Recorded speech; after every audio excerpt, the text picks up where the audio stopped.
Hello everybody. Last લેક્ચરોની અંદર આપણે વિદ્યુત ક્ષેત્રના સંદર્ભમાં બધી ચર્ચાઓ કરી છે. આપણે સૌપ્રથમ બિંદુવત વીજભારને લીધે ઉદ્ભવતું જે વિદ્યુત ક્ષેત્ર છે એના માટેની ચર્ચા કરી. ત્યાર પછી આપણે એન બિંદુવત વીજભારને લીધે ઉદ્ભવતું જે વિદ્યુત ક્ષેત્ર છે એના માટે સંપાતપણાના સિદ્ધાંતની પણ આપણે ચર્ચાઓ કરી છે. ત્યારબાદ આપણે ડાયપોલની વાતો કરી, વિદ્યુત ડાયપોલ કે જેમાં પરિમિત અંતરે રહેલા બે સમાન મૂલ્યના અને વિજાતીય વીજભારોથી બનતી રચના અને એના લીધે એની અક્ષ પર એની વિષુવ રેખા ઉપર જે વિદ્યુત ક્ષેત્ર કેટલું હોય એના સૂત્ર પણ આપણે મેળવેલ છે. હવે આપણે આ જે બધી વાતો હતી એમાં આપણે જો એક બિંદુવત હોય અથવા તો અસતત વિતરણની વાતો કરી, ડાયપોલની વાતો કરી. હવે આપણે સતત વિતરણની વાતો કરવા જઈ રહ્યા છીએ. તો પહેલો પોઈન્ટ એ આવશે કે વીજભારનું સતત વિતરણ એટલે શું, અને જો એ સતત વિતરણ હોય તો ત્યારે વિદ્યુત ક્ષેત્ર આપણે કેવી રીતે શોધી શકીએ.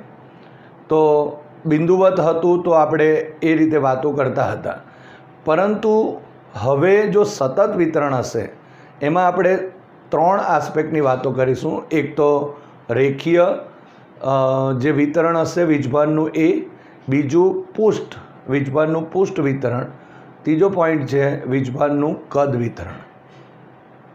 એનો મતલબ શું થાય કે કોઈ એક રેખા ઉપર સતત વીજભાર વિતરિત થયેલો હોય અને એ સતત જે વીજભાર વિતરિત થયેલો એવો રેખીય વિતરણ જે હોય એના લીધે કોઈ બિંદુ પાસે ક્ષેત્ર કેટલું છે એ આપણે શોધવાનું છે. ત્યાર પછી કોઈ એક પૃષ્ઠ હોય એટલે કે 2 ડાયમેન્શનલ હોય અને એ 2 ડાયમેન્શનલની અંદર કોઈ વીજભાર અહીંયા વિતરિત થયેલો હોય તો એના લીધે કોઈ બિંદુ પાસે વિદ્યુત ક્ષેત્ર કેટલું પરિણામી એની ચર્ચા આપણે કરવાની છે. અને કદની વાત કરીએ તો 3 ડાયમેન્શનલ હશે એટલે લંબાઈ, પહોળાઈ, જાડાઈની ચર્ચા આપણે કરી શકીએ. કહેવાનો મતલબ એક જ છે કે આ જે બધા સતત વિતરણ છે વીજભારના એના લીધે કોઈ એક બિંદુ પાસેનું જ્યારે ક્ષેત્ર શોધવાનું હોય તો સૌપ્રથમ આપણે એના પર આધારિત જે 3 ભૌતિક રાશિ છે એના વિશે ચર્ચા કરીએ અને ત્યાર પછી આપણે દરેક માટે ક્ષેત્રના કેવી રીતે મળે તેની ચર્ચા પણ કરીશું. પહેલો પોઈન્ટ એક વાત સમજી લો અહીંયા કે આપણે જ્યારે પણ સતત વિતરણ આવે, એ વીજભારનું અત્યારે સતત વિતરણ છે, પણ સતત વિતરણ આવે ત્યારે આપણે શું કરીએ છીએ કે એને એક નાના નાના સૂક્ષ્મ ભાગોની અંદર સૌપ્રથમ વહેંચી દેવાનું. દાખલા તરીકે જો રેખીય હશે તો એ જે નાનો ભાગ છે તેને આપણે સૂક્ષ્મ ખંડ કહીશું, બરાબર. ત્યાર પછી પૃષ્ઠ જે હોય એટલે કે સરફેસના સંદર્ભમાં હશે તો એ નાના ભાગને આપણે પૃષ્ઠખંડ કહીશું, અને જ્યારે કદ વિતરણ હશે ત્યારે એને આપણે કદખંડ કહીશું. તો કહેવાનો ઇન્ટેન્સ એક જ છે કે અહીંયા આ જે બધી બાબતો છે એમાં પહેલાં સૂક્ષ્મ ખંડ માટે, સૂક્ષ્મ પૃષ્ઠખંડ માટે, સૂક્ષ્મ કદખંડ માટે વીજભાર લેવાનો અને એ વીજભારને લીધે આપણે બિંદુ P પાસેનું ક્ષેત્ર શોધી દેવાનું. ત્યાર પછી એનું આપણે સંકલન કરી શકાય અને એના પરથી આપણે ટોટલ જે પરિણામી વિદ્યુત ક્ષેત્ર છે એ આપણે મેળવી શકીએ છીએ. તો આ રીતે આપણે અહીં સતત વિતરણની અંદર જે વિદ્યુત વિતરણ હોય, વીજભારનું વિતરણ હોય તો એના લીધે વિદ્યુત ક્ષેત્ર મેળવી શકાય. તો સૌપ્રથમ આપણે રેખીય ઘનતા, જે વીજભારની રેખીય વિતરણ હોય, વીજભારનું જે રેખીય વિતરણ હોય એમાં વીજભારની રેખીય ઘનતા એટલે શું તે પહેલાં જોઈએ, એના વિશે વાતો કરીએ. ત્યાર પછી પૃષ્ઠ ઘનતા, વીજભારની પૃષ્ઠ ઘનતા અને પછી વીજભારની કદ ઘનતા વિશે વાતો કરીએ. તો સૌપ્રથમ આપણે જોઈએ અહીંયા જે વિદ્યુત ભાર છે એ વિદ્યુત ભારની રેખીય ઘનતા. તો રેખીય ઘનતાને અહીંયા લેમ્બડા વડે દર્શાવીએ છીએ આપણે. હવે સૌપ્રથમ તો એનો અર્થ જોઈ લઈએ. અહીંયા રેખીય વિતરણ એટલે કેવા પ્રકારનું હશે. આપણે આ રીતે રેખીય વિતરણ, ધારો કે આ એક રેખીય વિતરણ છે, એના ઉપર ધારો કે આ રીતે વીજભાર વિતરિત થયેલો છે અને આ વીજભાર એક સતત વીજભાર છે. તો અહીંયા તો લંબાઈ ધારો કે એલ જેટલી લંબાઈ આપણે લઈ શકાય. ઓકે, તો અહીંયા એલ જેટલી લંબાઈ છે તો એના ઉપરનો વીજભાર છે, પણ રેખીય ઘનતા એટલે શું? આને આપણે શું કહીશું? વીજભારનું રેખીય વિતરણ કહીશું. હવે એની અંદર એકમ લંબાઈ દીઠ જ્યારે વીજભાર હોય તો તેને આપણે વીજભારની રેખીય ઘનતા કહીએ છીએ. એટલે જો વ્યાખ્યા આપી હોય તો એમ કહી શકાય કે વીજભારના જે રેખીય વિતરણ જે છે એમાં એકમ, અહીંયા લખીશું, એકમ લંબાઈ દીઠ, એકમ લંબાઈ દીઠ જે વિદ્યુત ભાર હોય એ વિદ્યુત ભારને આપણે અહીંયા લેમ્બડા કહીશું.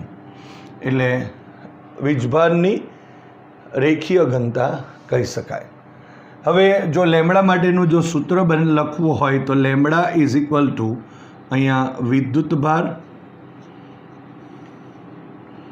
અને ડિવાઇડેડ બાય અહીંયા લંબાઈ થશે. એટલે અહીંયા ક્યુ ડિવાઇડેડ બાય એલ જેવી વાતો આવશે. ત્યાર પછી લેમ્બડાનો એકમ લઈએ તો વીજભારનો એકમ કુલમ છે અને લંબાઈનો એકમ મીટર થશે. તો આના ઉપરથી આપણે લેમ્બડાનું પારિમાણિક સૂત્ર પણ લખીએ. લેમ્બડાનું પારિમાણિક સૂત્ર, જો પારિમાણિક સૂત્ર લખીએ તો લેમ્બડાનું પારિમાણિક સૂત્ર લેમ્બડા માટે અહીંયા વીજભાર માટે જો લખીએ તો આપણે જાણીએ છીએ A1 T1, કારણ કે I is equal to Q by T, so Q is equal to IT સૂત્ર પરથી. એટલે અહીંયા શું લખાશે? A1 અને T1 અને લંબાઈ માટે આપણે લખીશું L1. માટે લેમ્બડાનું પારિમાણિક સૂત્ર ઇઝ ઇક્વલ ટુ અહીં M0 લખીશું, L -1 આ નીચે છે એટલે અંશમાં જશે એટલે -1, અહીંયા T1 થશે, T1 થશે અને A1 થશે. તો આ જે પારિમાણિક સૂત્ર અહીં લેમ્બડા મળે છે, જેને વીજભારની શું કહીશું?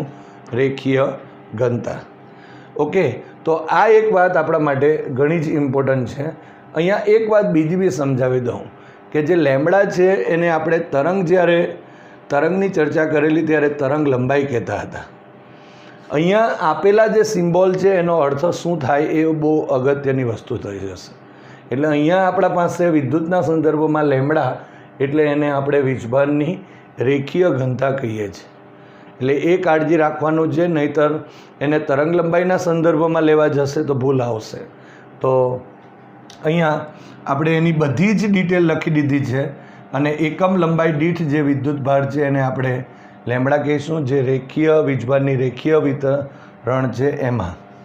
તો એ જ રીતે આપણે જો બીજો સેકન્ડ આસ્પેક્ટ લઈએ, આ પહેલો પોઈન્ટ હતો. બીજો પોઈન્ટ જો આપણે લઈએ તો એનું વીજભારનું પૃષ્ઠ વિતરણ. તો એની અંદર આપણે લખીશું વિદ્યુત ભારની પૃષ્ઠ ઘનતા. જો પૃષ્ઠ ઘનતા લખીએ તો એને આપણે સિગ્મા વડે દર્શાવીએ છીએ, એને સિગ્મા વડે દર્શાવીશું. હવે એની જો આપણે વિતરણ વિચારીએ તો આ એક વિતરણ છે, એને પણ આપણે અહીંયા પણ નાના નાના ભાગમાં વહેંચી દઈશું પહેલાં, અને ત્યાર પછી કોઈ એક નાના ભાગ માટે આના ઉપર પણ ધન કે ઋણ હોઈ શકે. જો ધન હશે તો આપણે ક્ષેત્રની દિશા બહારની તરફ બતાવવી પડે, અને જો ઋણ હોય તો ક્ષેત્રની દિશા આપણે અંદરની તરફ બતાવીએ છીએ. હવે શું કરીશું? આના ઉપર ધન બી હોઈ શકે. તો આ એક વિતરણ કેવું થયું? 2 ડાયમેન્શનલ થયું. હવે 2 ડાયમેન્શનલની અંદર આપણે અહીં વિદ્યુત ભારની જે પૃષ્ઠ ઘનતા છે એને વ્યાખ્યાયિત કરવું હોય તો આપણે કહી શકાય કે જે વિદ્યુત ભારનું જે પૃષ્ઠ વિતરણ છે આ, એમાં એકમ ક્ષેત્રફળ દીઠ પેટર્ન એક જ સરખી હશે. અહીંયા લખીશું આપણે એકમ, અહીંયા ક્ષેત્રફળ દીઠ વિદ્યુત ભાર, તો એને આપણે સિગ્મા વડે દર્શાવીએ છીએ. અને જો આપણે અહીં લખી શકાય માટે સિગ્માનું સૂત્ર જો આપણે લખીએ તો ઇઝ ઇક્વલ ટુ વિદ્યુત ભાર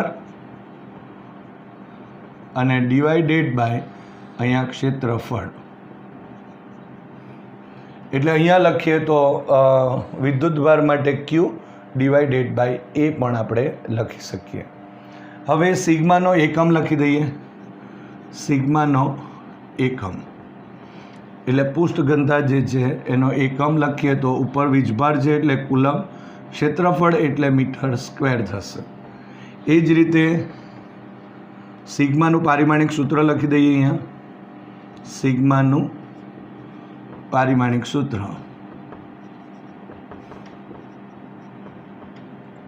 તો અહીંયા ઇઝ ઇક્વલ ટુ અહીંયા sigma is equal two coulomb માટે આપણે લખીશું A1 T1 અને નીચે લખીએ આપણે L2 લખીશું. ક્ષેત્રફળ છે ને એટલા માટે. ઓકે, સો સિગ્માનું પારિમાણિક સૂત્ર અહીંયા M0 L-2 T1 અને A1 થશે. તો આ થયું અહીંયા વિદ્યુત ભારની જે પૃષ્ઠ ઘનતા છે એનું પારિમાણિક સૂત્ર. તો આ રીતે આપણે અહીં દર્શાવી શકીએ. હજુ ત્રીજી વાત આપણે કરીશું અને એ જે ત્રીજી વાત જે છે એ વિદ્યુત ભારનું જે કદ વિતરણ છે તે. અને એના માટે જો આપણે કહીએ તો વિદ્યુત ભારની કદ ઘનતા, તો એને વિદ્યુત ભારની કદ ઘનતા એને આપણે રો વડે દર્શાવીએ છીએ. હવે એનું વિતરણ બતાવવું હોય તો આ રીતે આપણે બતાવી શકીએ. અહીંયા આ ધારો કે એક કદવાળી વાતો વિચારી શકાય. અહીંયા જો આ રીતે અને નાના નાના ભાગોમાં જો વહેંચીશું તો એ આપણને અહીં 3 ડાયમેન્શનલ મળશે. આ રીતે 3D મળશે અહીંયા. એટલે અહીંયા આપણને 2 ડાયમેન્શનલ છે, અહીંયા 3 ડાયમેન્શનલ મળશે. એટલા માટે અહીંયા કદનો સંદર્ભ લેવો પડે. તો અહીંયા પણ વ્યાખ્યા આપી દઈએ આપણે. તો એમ લખાશે કે આ જે વિદ્યુત ભારનું જે કદ વિતરણ છે એ કદ વિતરણમાં એકમ કદ દીઠ જે વિદ્યુત ભાર હોય એ વિદ્યુત ભારને આપણે અહીંયા રો એટલે કે કદ ઘનતા કહીશું. માટે રોનું સૂત્ર જો થશે એ વિદ્યુત ભાર અને ડિવાઇડેડ બાય કદ એટલે અહીંયા ક્યુ ડિવાઇડેડ બાય વી થશે. માટે રોનો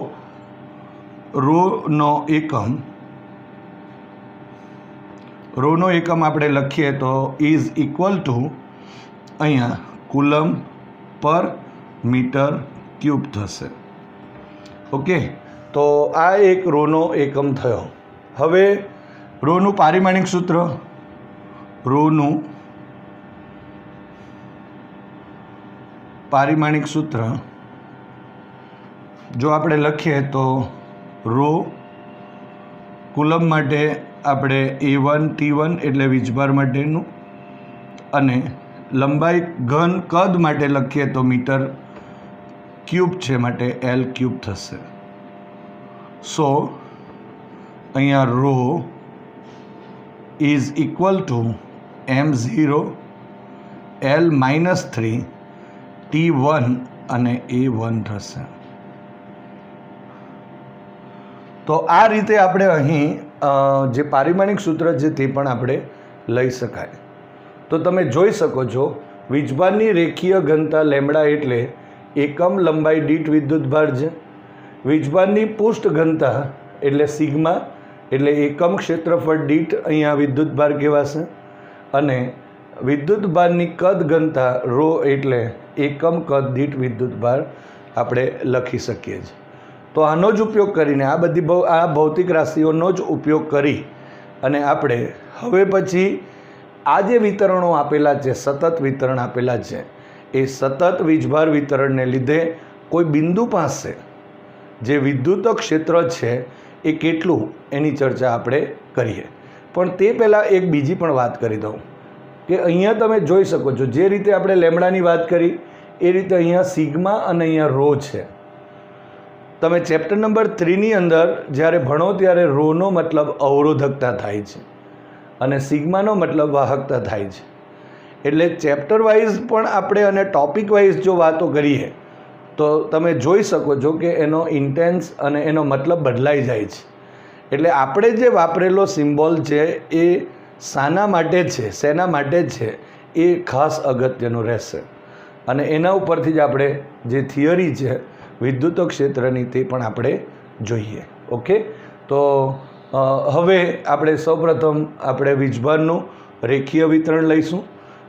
એક જ પેટર્નમાં આ બધી થિયરીઓ થશે, પરંતુ એનો મતલબ આપણે અહીંયા જે રેખીય ઘનતા વીજભારની પૃષ્ઠ ઘનતા અને ત્યાર પછી કદ ઘનતા છે એના વિશે આપણને નોલેજ હોવું જોઈએ. હવે આપણે વિદ્યુત ભારના રેખીય વિતરણને લીધે કોઈ બિંદુ પાસે વિદ્યુત ક્ષેત્ર કેટલું છે એ જોઈએ. એના માટે સૌપ્રથમ આપણે આકૃતિ પરથી સમજીએ. અહીંયા ધારો કે આપણા પાસે કાર્ટેશિયન યામાક્ષ પદ્ધતિ એક્સ, વાય અને અહીંયા ઝેડ આપેલ છે. આ ઉગમ બિંદુ O છે અને અહીંયા રેખીય વિતરણ આ રીતે આપણે દર્શાવેલ છે કે આ રેખીય જે વીજભારનું રેખીય વિતરણ છે એના ઉપર ધારો કે હું ધન વીજભાર મૂકું છું અહીંયા, અને અહીંયા જે વીજભારની રેખીય ઘનતા છે એ લેમડા જેટલી છે, આપણે એમ કહી શકાય. હવે સૌપ્રથમ આપણે જ્યારે પણ સતત વિતરણ લઈએ ત્યારે એને એક સૂક્ષ્મ ભાગની અંદર વહેંચવું પડે. તો સૌપ્રથમ આપણે અહીંયા થોડું અહીંયા મોટું બતાવીશ, આમ તો સૂક્ષ્મ કહેવાશે. તો આટલો એક નાનો સરખો ભાગ લઈએ છીએ આ. હવે આ એક સૂક્ષ્મ ખંડ કહેવાશે અને જે સૂક્ષ્મ ખંડ આપણે આ લીધો છે આ એની લંબાઈ ધારો કે આપણે ડેલ્ટા L લઈએ છીએ.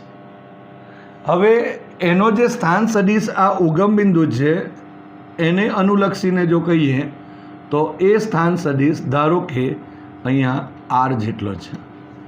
બરાબર, ધ્યાનથી અહીંયા જોજો, કારણ કે આપણે આખા વીજભાર વિતરણને લીધે કોઈ એક બિંદુ પાસે, કારણ કે આ વીજભારનું વિતરણ છે એટલે એની આસપાસ એનું ક્ષેત્ર હશે, પણ એક આના લીધે આ વિતરણને લીધે આટલે કેટલું, અહીંયા કેટલું, આટલે કેટલું, તો એ જે વિદ્યુત ક્ષેત્ર છે એ આપણે શોધવાનું છે. તો ધારો કે આપણે એમ સમજી લઈએ કે અહીંયા ધારો કે આ બિંદુ P પાસે આપણે ક્ષેત્ર શોધવાનું છે કે જેનો સ્થાન સદિશ આપણે લખી દઈએ, અહીંયા સદિશ R લખીશું. તો હવે શું થવાનું, સૌપ્રથમ તો આપણે આ ડેલ્ટા L પરનો જે વીજભાર હશે આટલે આ એના લીધે અહીંયા પહેલાં શોધી દઈએ, અને આ એકદમ સૂક્ષ્મ ખંડ લઈએ છીએ અને એટલા માટે આપણે જે બિંદુવત વીજભારને લીધે ઉદ્ભવતું વિદ્યુત ક્ષેત્ર છે કે Q/R², એનો આપણે ઉપયોગ કરી શકાય અને દિશા પણ નક્કી કરી શકીએ. શું? કારણ કે અહીંયા જે પ્લસ છે માટે દિશા કઈ આવશે, તો એ દૂર તરફની દિશામાં આવશે, બહાર તરફની દિશા, અને જો ઋણ હશે તો એના તરફની દિશામાં આવશે. તો એ રીતે આપણે પહેલાં સૂક્ષ્મ ખંડ પરના વિદ્યુત ભારને લીધે ઉદ્ભવતું જે વિદ્યુત ક્ષેત્ર છે તે શોધી દઈએ. તો દાખલા તરીકે એના ઉપરનો જે વિદ્યુત ભાર છે એને આપણે ડેલ્ટા Q કહીએ છીએ. હવે આ ડેલ્ટા Q વિદ્યુત ભારને લીધે અહીંયા આ રીતે, તો અહીંયા પણ આપણે તીર અહીંયા બતાવીશું, સ્થાન સદિશ લખીએ છીએ, અહીંયા R ડેશ લખીશું, અહીંયા R લખેલો છે માટે R ડેશ લખીએ છીએ. R ડેશ શું છે કે અહીંયા આ સૂક્ષ્મ ખંડ ડેલ્ટા L છે એના પરના વિદ્યુત ભાર ડેલ્ટા Qના લીધે અહીંનું ક્ષેત્રની દિશા આપણે આમ બતાવી છે કારણ કે આ ધન છે અને એટલા માટે આ સદિશ બતાવીએ છીએ. અત્યારે આર ડેશ મેળવવું હોય સદિશ તો મેળવી શકાશે. આપણે જોઈ શકાય છે આ સદિશના શીર્ષ ઉપર આ બીજો સદિશ, પહેલાંનું પૂછ અને છેલ્લાનું શીર્ષ, એટલે આ પરિણામી છે. તો ઇઝી છે, આપણે આ મેળવી શકીએ. અત્યારે આપણે હવે શું જોઈશે તો આટલું ડેલ્ટા ક્યુ શોધી દઈએ, એના લીધે અહીંયા કેટલું છે તે મેળવીએ. અને એ જ રીતે પછી આ જે આપણા પાસે વીજભારનું જે રેખીય વિતરણ છે એ રેખીય વિતરણને લીધે અને નાના નાના ટુકડા કરી નાખીએ, નાના નાના સૂક્ષ્મ ખંડમાં આપણે વહેંચી દઈએ અને એ દરેકના લીધે અહીંયા કેટલું એનો સરવાળો કરી દઈએ. પરંતુ આ વિતરણ એ સતત વિતરણ છે અને જો સતત વિતરણ હોય તો જે સરવાળો છે એને આપણે સંકલન સ્વરૂપે લખી શકીશું. તો આપણે પહેલાં શરૂઆતમાં શું કરીશું, અને જો વ્યવસ્થિત લખવું હોય તો આપણે એમ લખી શકાય કે આકૃતિમાં દર્શાવ્યા મુજબ એક્સ વાય ઝેડ કાર્ટેશિયન યામાક્ષ પદ્ધતિ આપેલ છે અને એનું ઉગમ બિંદુ O છે. હવે ઉગમ બિંદુ અહીં એક વીજભારનું રેખીય વિતરણ દર્શાવેલ છે અને એના ઉપર ધારો કે કોઈ એક સૂક્ષ્મ ખંડ ડેલ્ટા એલને ધ્યાનમાં લીધેલ છે. આ ડેલ્ટા એલનો સ્થાન સદિશ ઉગમ બિંદુ અથવા સંદર્ભ બિંદુને અનુલક્ષીને અહીંયા આર જેટલો છે. હવે ધારો કે આ જે ડેલ્ટા ક્યુ છે એના પરનો જે વિદ્યુત ભાર એ ડેલ્ટા ક્યુ જેટલો છે કે જેના લીધે કોઈ બિંદુ પી પાસે વિદ્યુત ક્ષેત્ર આપણે શોધવાનું છે. આ જે પી બિંદુ છે એનો સ્થાન સદિશ એ આ ઉગમ બિંદુ અથવા તો સંદર્ભ બિંદુને અનુલક્ષીને કેપિટલ આર છે. અહીં જે ડેલ્ટા એલ છે ત્યાંથી તે પી સુધીનો જે સ્થાન સદિશ અથવા તો આ ડેલ્ટા એલને સાપેક્ષ આ પીનો જે સ્થાન સદિશ અત્યારે બતાવીએ છીએ એ જો આપણે કહીએ તો આર ડેશ સદિશ છે. તો આ રીતે આપણે એનું વર્ણન પણ લખી શકીએ. પહેલાં આપણે ડેલ્ટા ક્યુ શોધીએ, એના લીધે ક્ષેત્ર શોધીએ અને ત્યાર પછી એવા સૂક્ષ્મ ખંડોના લીધે જે મળતું પરિણામી જે છે તે પણ આપણે શોધીએ. તો અહીં આપણે પહેલાં લખીએ એકમ લંબાઈ દીઠ વિદ્યુત ભાર.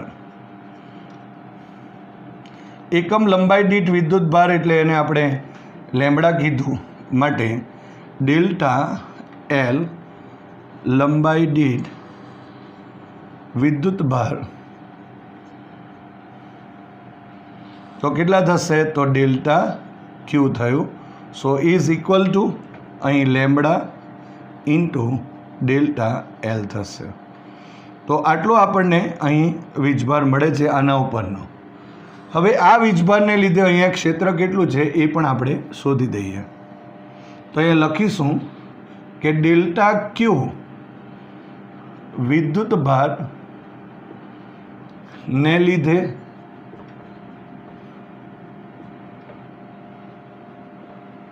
બિંદુ પી પાસે વિદ્યુત ક્ષેત્ર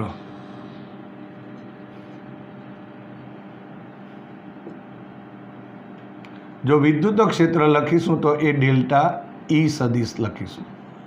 હવે delta E is equal to એનું મૂલ્ય કેટલું તો આપણે અહીં લખી શકીશું કે into delta Q divided by R dash square અને અહીં આર ડેશ અને કેરેટ થશે.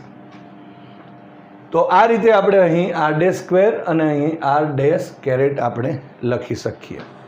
તો આ થયું ડેલ્ટા ક્યુના લીધે અહીંયા બિંદુ પી પાસે જે વિદ્યુત ક્ષેત્ર છે તે. પરંતુ જો આ સમગ્ર જો વીજભારનું રેખીય વિતરણ છે એના લીધે અહીંયા કેટલું તો પછી બધા આવા નાના નાના સૂક્ષ્મ ખંડોના લીધે મળતા જે વિદ્યુત ક્ષેત્ર છે એનો આપણે સરવાળો કરવો પડશે અને એ જો સરવાળો કરીએ તો આપણે આવી રીતે અહીં લખી શકાય. માટે ઈ ઇઝ ઇક્વલ ટુ જો લખીશું તો સિગ્મા આપણે અહીં એલ લખીએ, લંબાઈ પર છે એટલે, અને અહીંયા ડેલ્ટા ઈ લખાશે. હવે આની કિંમત મૂકી દઈએ તો સિગ્મા અહીંયા એલ અને કે ડેલ્ટા ક્યુ અને divided by R dash square અને આર ડેશ કેરેટ થશે. ઓકે, તો અહીંયા હજુ પણ આપણે ડેલ્ટા ક્યુની કિંમત લખી શકાય lambda into delta L. So sigma L K અને lambda delta L divided by R dash square અને આર ડેશ કેરેટ થશે. સો અહીં ઈ મળે છે. એટલે આપણે દરેક સૂક્ષ્મખંડોના લીધે મળતા જે વિદ્યુત ક્ષેત્ર છે એનો આપણે સરવાળો જોઈ લીધો અને એના લીધે પરિણામી મળે છે. પરંતુ આ વિતરણ આપણા પાસે કેવું છે, અહીંયા સતત છે. આપણે જાણીએ છીએ કે જ્યારે આ ટાઈપની વાતો આવે, સિગ્માની વાત આવે, ત્યારે નાના નાના પોઈન્ટોમાં વાત થાય. અસતત વિતરણ બી કહી શકાય એને. દાખલા તરીકે સિગ્મા 1 to 5 લખીએ તો એનો અર્થ શું થયો? 1, 2, 3, 4 અને 5. પણ જો ઇન્ટિગ્રેશન સંકલનમાં જો આપણે 1 to 5 લખીએ તો એનો અર્થ થાય 1 પણ, 5 પણ અને બંનેની વચ્ચેની કિંમતો. તો અહીં તો સતત વિતરણ છે. આપણે તમે છઠ્ઠા ચેપ્ટરમાં જ્યારે કાર્યની વાતો કરતા ત્યારે ચલ બળ વડે થતું જ્યારે કાર્ય શોધીએ, ધારો કે એ પરથી બી પર જવા માટે કરવું પડતું કાર્ય, તો આપણે શું કરતા? નાના નાના સૂક્ષ્મખંડમાં વહેંચી દઈએ. એટલે delta L1, delta L2, delta Ln એવી રીતે લેતા અને પછી દરેક માટેના કાર્ય શોધી દેતા. W1 + W2 + up to Wn અને પછી બધાનો સરવાળો કરી દઈએ. સેમ આપણે કર્યું છે. પરંતુ જ્યારે વિતરણ સતત હોય ત્યારે હંમેશા યાદ રાખો કે આ જે સિગ્મા છે એ સિગ્મા એટલે કે જે સરવાળો છે એ સંકલનમાં પરિણમે છે. અને ત્યાં પણ આપણે સંકલનમાં ઇન્ટિગ્રેશન A to B લેતા. તો એ જ રીતે આપણે અહીં જો આપણે કહીએ તો એમ કહી શકાય કે વિદ્યુત ભારના જે રેખીય વિતરણ છે એ વિતરણને લીધે બિંદુ P પાસે વિદ્યુત ક્ષેત્ર,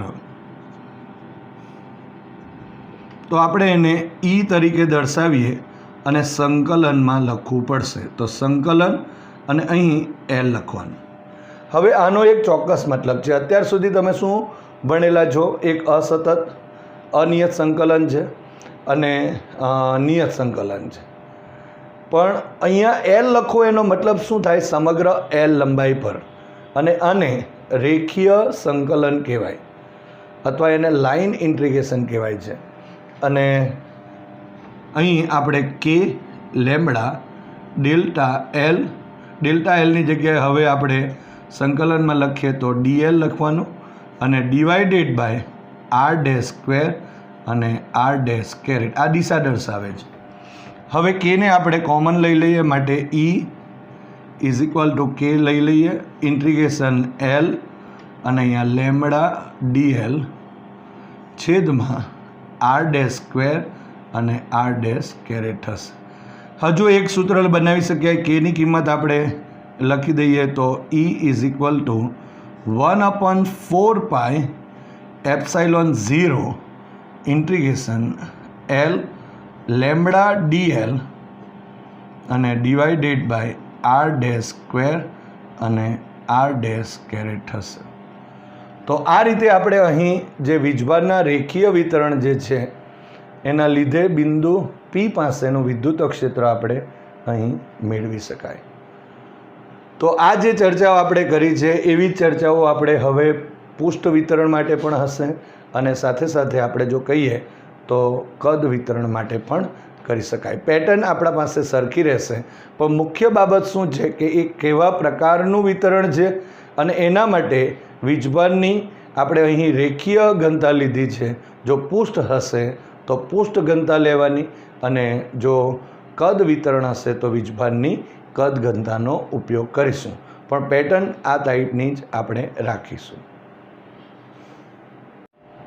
હવે સેકન્ડ પોઈન્ટ આપણે જો લઈએ તો વીજભારના પૃષ્ઠ વિતરણને લીધે કોઈ બિંદુ પાસેનું વિદ્યુત ક્ષેત્ર કેટલું છે.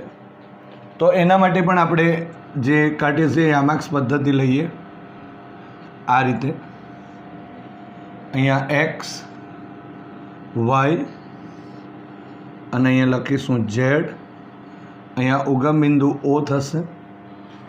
હવે અહીંયા ધન વીજભારિત આપણે આ એક કોઈ પોસ્ટ લીધું છે, 2 ડાયમેન્શનલ કહેવાશે. એને નાના નાના આપણે પુષ્ઠખંડોમાં વહેંચી દઈશું. એટલે આ રીતે આપણે નાના નાના પુષ્ઠખંડોમાં વહેંચી દઈએ.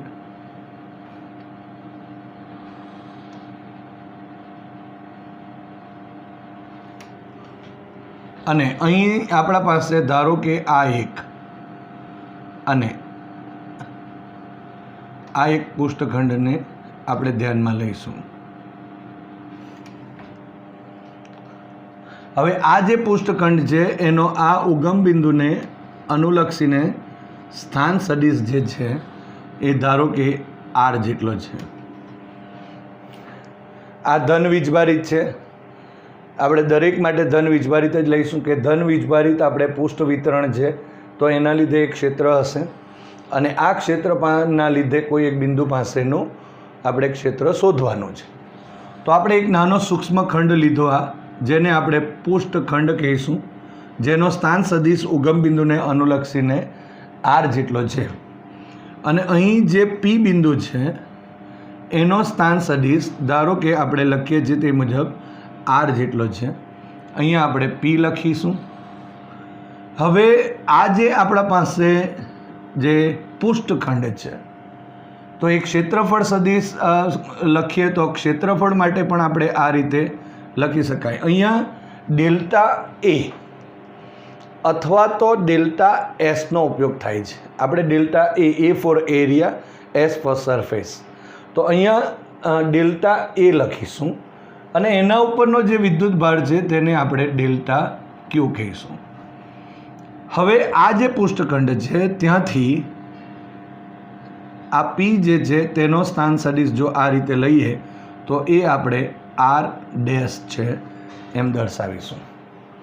ઓકે, તો અહીંયા આર ડેશ એ આ પૃષ્ઠખંડથી પી સુધીનો સ્થાન સદિશ છે. હવે આકૃતિ પરથી તમે જોઈ શકો છો કે સદિશ સરવાળો લઈ શકાય. આ બે એક સદિશના શીર્ષ ઉપર બીજો સદિશ, પહેલાંનો પૂછ અને બીજાનો શીર્ષ, એટલે પરિણામી સદિશ મળશે. તો આ રીતે તમે સદિશ લઈ શકાય. પણ આપણો મુખ્ય હેતુ શું છે કે આ આખું જે પૃષ્ઠ વિતરણ છે એના લીધે અહીંયા બિંદુ પી પાસેનો કુલ પરિણામી વિદ્યુત ક્ષેત્ર કેટલું. તો સૌપ્રથમ આપણે ડેલ્ટા ક્યુ શોધી દઈએ. એટલે અહીંયા જો આપણે લખીશું તો એકમ ક્ષેત્રફળ દીઠ જે વિદ્યુત ભાર છે એને આપણે સિગ્મા કહીશું. અહીંયા આ જે પૃષ્ઠ વિતરણ છે એના ઉપર જે વીજભારની પૃષ્ઠ ઘનતા છે તે સિગ્મા છે અને એનો અર્થ થાય એકમ ક્ષેત્રફળ દીઠ વિદ્યુત ભાર. માટે ડેલ્ટા એ ક્ષેત્રફળ દીઠ ફરી એકવાર યાદ કરાવી દઉં, અહીંયા એની જગ્યાએ એસનો પણ ઉપયોગ થાય છે. સો વિદ્યુત ભાર delta Q is equal to sigma into delta A જેટલું થશે. તો આ રીતે આપણે અહીં લખી શકાય. તો અહીંયા ડેલ્ટા ક્યુ મળી ગયું. સેમ પેટર્નની વાતો છે પણ માત્ર અહીંયા બદલાશે સિગ્મા. બરાબર. હવે જો ધારો કે અહીંયા ડેલ્ટા ક્યુ વિદ્યુત ભારને લીધે, એટલે આના લીધે અહીંયા કેટલું હશે ક્ષેત્ર તે, ડેલ્ટા ક્યુ વિદ્યુત ભારને લીધે બિંદુ પી પાસે વિદ્યુત ક્ષેત્ર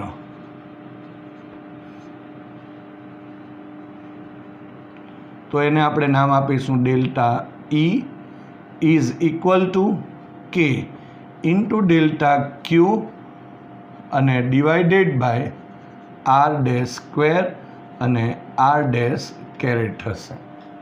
તો અહીંયા આર ડેશ જ આપણે લીધું છે એટલે એનો વર્ગ લીધો અને અહીંયા કારણ કે જો સૂક્ષ્મ હશે ને તો એક બિંદુવતની જેમ આપણે એને ગણી શકીએ કે આટલા વિસ્તારની અંદર જે બિંદુવત હોય એટલો વીજભાર આપણે ગણી શકાય. માટે આપણે KQ/R² સંદર્ભ લીધો છે. હવે જો પરિણામી લેવું હોય તો E બરાબર આપણે સિગ્મા, એનો મતલબ શું થયો, અહીંયા એરિયા છે એટલે AS પણ લખી શકાય. ફરી એકવાર કહું, આ દરેકના માટે આપણે શોધી દઈએ અને પછી બધાનો સરવાળો કરી દો તો અહીંયા આપણા પાસે મળશે K ડેલ્ટા Q અને ડિવાઇડેડ બાય R² અને R² થશે. હવે કિંમત એડ કરી દો એટલે સિગ્મા A અહીંયા K ડેલ્ટા Q એટલે અહીંયા લેમ્બડા સિગ્મા આવશે હવે બરાબર, અહીંયા સિગ્મા આવશે અને delta A. So sigma into delta A divided by R² અને R². તમે જોઈ શકો છો આપણે જે રીતે રેખીય વિતરણ જોયું છે એના જેવું જ છે આ પૃષ્ઠ વિતરણ પણ, એટલે એ રીતે જ આપણે લખી શકાય. અહીંયા સિગ્મા ડેલ્ટા A છે. સો અહીંયા E ઇઝ ઇક્વલ ટુ આપણને અહીં આ મળી જાય છે. હવે એક વાત બીજી કે આ જે વિતરણ છે તે તો સતત વિતરણ છે અને જો સતત વિતરણ હોય તો આ જે સરવાળો છે એ સંકલનની અંદર પરિણમે. માટે આપણે લખીશું કે વિદ્યુત ભારના